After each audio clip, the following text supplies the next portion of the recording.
জন্য আমরা ছাত্র জনতা বৈষম্যবিরোধী ছাত্র আন্দোলন সাধারণ মানুষ ঐক্যবদ্ধ হয়েছি।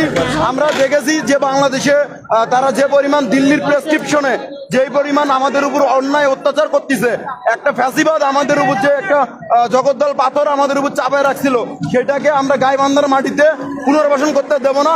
এইটা তার একটা শুধুমাত্র আলামত। এরপরেও যদি তাদের কোনো উত্তেজনা আমরা দেখি, তাহলে এর চাইতে বড় হার্ডলাইন কঠোর কঠোরতম পদক্ষেপ আমরা গ্রহণ করবো। ধন্যবাদ।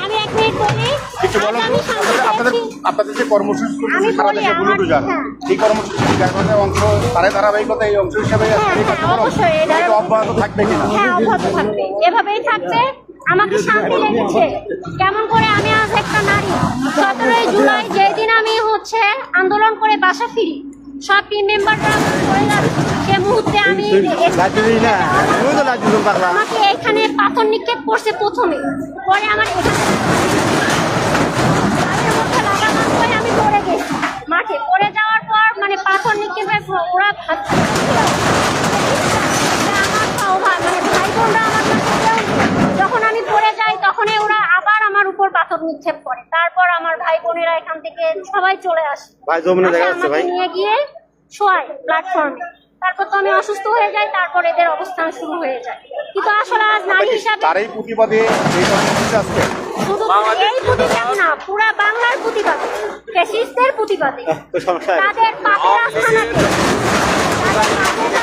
যেন বীজ না লুকে থাকে।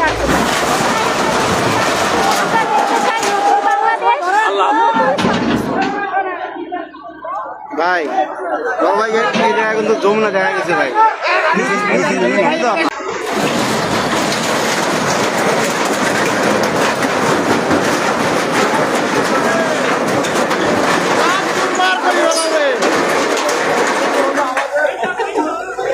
ভালো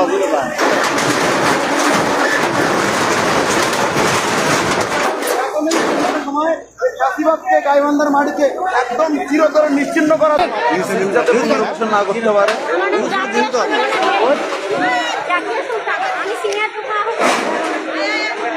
যমুনা দেখা গেল মনে হয় ভাই, যমুনা দেখা গেল আমার ইয়ার মধ্যে।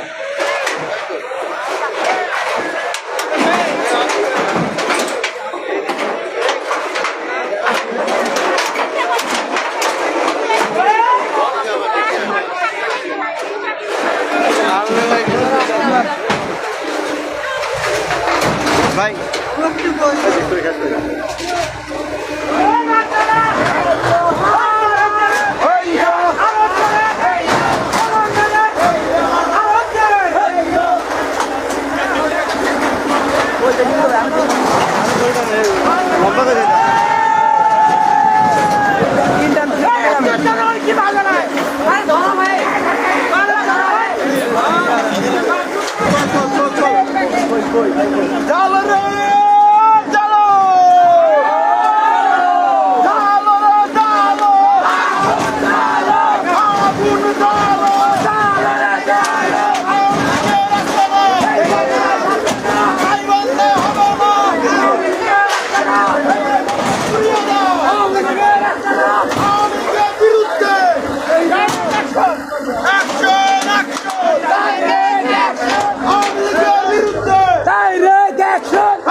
শান্তি পাওয়া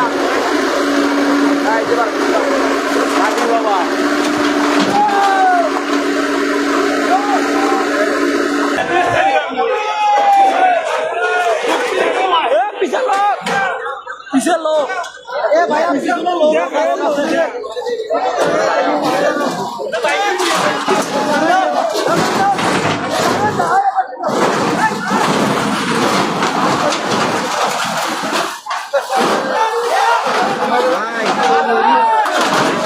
ছোট ভাই